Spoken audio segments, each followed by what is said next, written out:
Hello छात्रों, मैं दिनेश दिनमणि आज फिर आप लोगों के साथ एक नई कक्षा के साथ जुड़ रहा हूं। आज हम हिंदी के व्यंजन वर्णों की जानकारी लेंगे।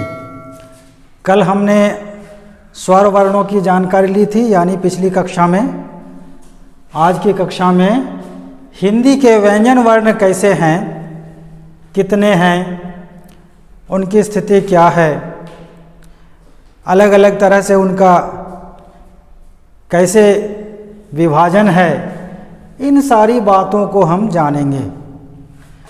तो जैसा कि आप सभी को पता है कि व्यंजन वर्ण किसे कहते हैं, नहीं पता है तो एक बार फिर से मेरी तरफ से जान लें।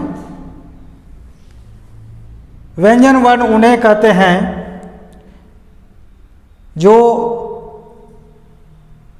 स्वर की सहायता से उच्चारित होते हैं, यानी उनके उच्चारण में स्वर के सहयोग या मिश्रण की ज़रूरत पड़ती है, आवश्यकता पड़ती है।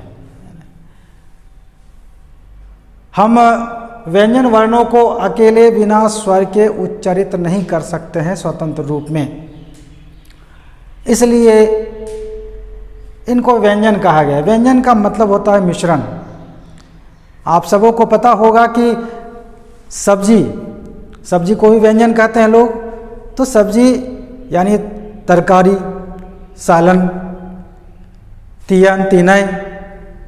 तो व्यंजन उसको इसलिए कहा जाता है क्योंकि उसमें भी मिश्रण होता है, कई चीज़ों का मिश्रण करके उसे बनाया जाता है। तो उसी तरह जो वर्ण मिश्रण से बने हैं, यानी उसमें मिश्रण है, तो वैसे वर्णों को व्यंजन वर्ण कहा गया। तो अब देखें हम कि हिंदी में व्यंजन वर्णों की स्थिति क्या है। तो जैसा कि हम पढ़ते रहे हैं, व्यंजन वर्ण क से शुरू होता है और ज्ञ से खत्म होता था। आजकल श्र को भी जोड़ दिया गया है। तो क से शुरू होकर ज्ञ या श्र तक व्यंजन वर्ण कहलाते हैं। तो सबसे पहले हम देखते हैं कि आप देख रहे होंगे, सबसे पहले स्पर्श व्यंजन होते हैं। स्पर्श व्यंजन यानी वैसे व्यंजन जिनके उच्चारण में ध्वनि निकलने से पहले कहीं न कहीं जीभ या जो हमारे उच्चारण अवयव हैं उसमें स्पर्श होती है, तो छू कर निकलती है, इसलिए उन्हें स्पर्श व्यंजन कहा गया है। तो स्पर्श व्यंजन कौन है? तो पांचों वर्गाक्षर से तात्पर्य क्या है? क वर्ग, क, ख, ग, घ, अंग। अंग को वास्तव में आ है वो च, छ, ज, झ, ञ, ट, ठ, ड, ढ, ण, त, थ, द, ध, न, प, फ, ब, भ और म। ये पांचों वर्गाक्षर देख रहे हैं, 1, 2, 3, 4, 5। ये पांचों वर्गाक्षर स्पर्श व्यंजन कहलाते हैं, क्योंकि इनका उच्चारण स्पर्श करके, यानी हमारे अंदर मुंह, नाक इत्यादि में ध्वनि स्पर्श करती है, तभी निकलती है। हमारे अंदर के जो उच्चारण अवयव हैं उसमें वो स्पर्श करती है, यानी वे हरकत में आते हैं और ध्वनियों को निकालते हैं छू कर। तो जैसा कि ये देख रहे हैं कि का, ख, गा, घा, हाँ, चा, छा, जा, झा, या, टा, ठा, डा, ढा, णा, ता, था, दा, धा, ना, पा, फा, बा, भा, मा, ये कहीं ना कहीं स्पर्श से ही ये ध्वनियाँ निकलती हैं। तो अब देखते हैं कि क वर्ग का उच्चारण कहाँ से है, कहाँ से स्पर्श होती है ध्वनि। तो क का उच्चारण, क वर्ग का उच्चारण कंठ से, यानी कंठ में रुकावट होती है, वहाँ पर स्पर्श होती है ध्वनि, तब निकलती है क, ख, ग, घ, हाँ। वहीं च, छा, जा, झा, या ये जीभ जो है तालु में स्पर्श करती है, स्पर्श ही नहीं करती बल्कि घर्षण भी करती है। तो स्पर्श कहाँ करती है? तालु में, च वर्ग के उच्चारण में, च, छ, जा, झा, या। ट वर्ग के उच्चारण में जीभ कहाँ चली जाती है, कहाँ स्पर्श करती है? मूर्धा में, तालु से ऊपर वाले हिस्से में, ट, ठ, ड, ढ, ण। वैसे ही त वर्ग में त, थ, द, ध, न, इनके उच्चारण में जीभ दांत के ऊपर वाले दांत के अंदरूनी हिस्से में को स्पर्श करती है। आप देख सकते हैं त, थ, द, ध, न। और प वर्ग प, फ, ब, भ, म, इनके उच्चारण में दोनों ओठों में स्पर्श होता है। दोनों ओठ बंद होते हैं और अचानक खुलते हैं और तब ये ध्वनियाँ निकलती हैं। बिना ओठों को बंद किए हम प वर्ग के किसी भी वर्ण का उच्चारण नहीं कर सकते हैं। तो ये स्पर्श व्यंजन है क्योंकि ये स्पर्श से ही उच्चारित होते हैं। अब देखिए अंतस्थ व्यंजन। अंतस्थ व्यंजन यानी ये अंदर से निकलती है, भीतर से, जिस तरह स्वरों का उच्चारण होता है उस तरह से माना गया है। तो य, र, ल, व, इनका उच्चारण अंतस्थ माना गया है। इनमें से य और वो तो स्वर जैसे ही उच्चारित होते हैं, इसलिए इन्हें अर्ध स्वर कहा गया है। लेकिन र और ल की स्थिति वैसी नहीं है, लेकिन इन्हें भी अंतस्थ व्यंजन के तौर पर ही रखा गया है। ऊष्म व्यंजन। ऊष्म व्यंजन मतलब वैसे व्यंजन जिसके उच्चारण में हवा गर्म होकर निकलती है। ऊष्म मतलब गर्म होता है। तो हवा जब गर्म होकर निकलती है तो ऐसे व्यंजनों का उच्चारण होता है, ऐसे वर्णों का उच्चारण होता है। तो तालब श यानी श, श, मूर्धन श और दंत स और ह, इनके उच्चारण में हवा गर्म होकर निकलती है। आप इसको आजमा कर खुद देख सकते हैं, महसूस कर सकते हैं। तो ये तो हो गए मोटे तौर पर व्यंजन वर्णों का जो विभाजन है वो। इसके बाद हमने आप ऊपर में मैंने लिखा है निरानुनासिक और अनुनासिक। ये किसमें? स्पर्श व्यंजन में। स्पर्श व्यंजन में दो तरह के वर्ण हैं, एक अनुनासिक, निरानुनासिक और एक अनुनासिक। तो ये जो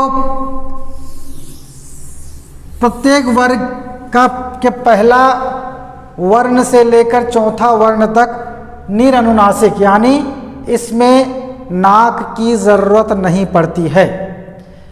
जबकि पांचवा वर्ण जो है प्रत्येक वर्ग का, उसके उच्चारण में नाक की आवश्यकता पड़ती है पीछे, यानी मुंह के अलावे नाक से भी हवा निकलती है, नाक की भी सहायता की ज़रूरत पड़ती है। इसलिए इन्हें अनुनासिक कहा गया। पंचमाक्षर जिनको कहा जाता है वर्ग का पंचमाक्षर, वे अनुनासिक होते हैं। यानी अनुनासिक यानी पीछे पीछे नाक की भी ज़रूरत पड़ती है। तो ये हो गए स्पर्श व्यंजन के विभाजन। इसके बाद हम देखेंगे कि ये जो है संयुक्त व्यंजन और द्विगुण व्यंजन, हिंदी वर्णमाला में इन व्यंजनों का भी अस्तित्व है, इनका भी प्रयोग है। ये संयुक्त व्यंजन हैं, यानी व्यंजन दो व्यंजनों को मिलाकर, स्वर अंत में स्वर तो लगता ही है, दो व्यंजन के बाद स्वर, तो व्यंजनों में भी यहाँ पर मिश्रण हुआ है, दो व्यंजनों का मिश्रण करके संयुक्त करके ऐसे नए संयुक्त व्यंजनों का निर्माण किया गया। तो ऐसे व्यंजनों को संयुक्त व्यंजन के तौर पर हम जानते हैं और व्याकरण इसी रूप में इसे बताता है। ये देखिए, ये चार हैं, पहले तीन ही थे, लेकिन अब इसको भी व्याकरण ने अलग अस्तित्व दे दिया है। हालांकि इनकी ज़रूरत नहीं है और मेरे ख्याल से इन दोनों की ज़रूरत नहीं है अलग अस्तित्व की, लेकिन अभी माना जा रहा है व्याकरण में, इसलिए हम भी मान सकते हैं, इसे मानकर चलना ही पड़ेगा। संयुक्त व्यंजन है ये, यानी दो व्यंजनों के मेल से बना व्यंजन। तो अब देखना है कि इनका किन किन व्यंजनों का इसमें संयोग है, यानी मिश्रण है, मिलावट है। तो हम यहाँ पर लिखकर इस बात को बताते हैं। इसका निर्माण हुआ क और मूर्धन्य श के मिश्रण से, मेल से। उसी तरह त्र का निर्माण हुआ त और र के मेल से। ज्या का निर्माण हुआ ज जोड़ या के मेल से। उसी तरह तालब श्र का निर्माण हुआ तालब श जोड़ र के मेल से। तो ये संयुक्त वर्ण इसलिए कहलाते हैं क्योंकि इसमें देख रहे हैं आप कि क और श का मेल है, त और र का मेल है, इसमें ज और यहाँ का मेल है। हालांकि इसका वास्तविक उच्चारण अब खत्म हो गया है, बिरले ही कोई इसका सही उच्चारण करते हैं। ज और यहाँ ज्या होना चाहिए, लेकिन ज्ञा बोलते हैं लोग। विज्ञान शायद ही कोई कहता हो। साधु संत लोग, मैंने रामदेव बाबा को ऐसा उच्चारण करते हुए पाया है और कई साधु संतों ने भी इस तरह का उच्चारण अभी तक बनाए रखा है। तो ज और यहाँ ज्या होना चाहिए, लेकिन आज हिंदी में ज्या, इसका उच्चारण ज्ञा यानी ग और इस तरह विज्ञान लिखा जाता है, विज्ञान पढ़ा जाता है, विज्ञान ऐसे, चाहे विज्ञान। तो इस तरह उसका वास्तविक उच्चारण अब समाप्त है ना, एक तरह से। श्र जो है, ये श्र कोई नया, त्र जो है ये कोई वर्ण नहीं है, इसमें त में रफला का व्यवहार कर दिया, त्र बन गया। तो इस तरह का तो व्यवहार और भी है, प में प्र, क में रफला से क्र, उसी तरह सब में द में रफला से द्र। तो सबको अलग अलग जब अस्तित्व नहीं दिया गया है, तो फिर इसको अलग अस्तित्व देने का कोई औचित्य तो नहीं है, लेकिन अभी तक चल रहा है, इसलिए इसे संयुक्त वर्ण के रूप में ही हम लोग जानेंगे। ये श्र भी है, श्र का भी वही हाल है।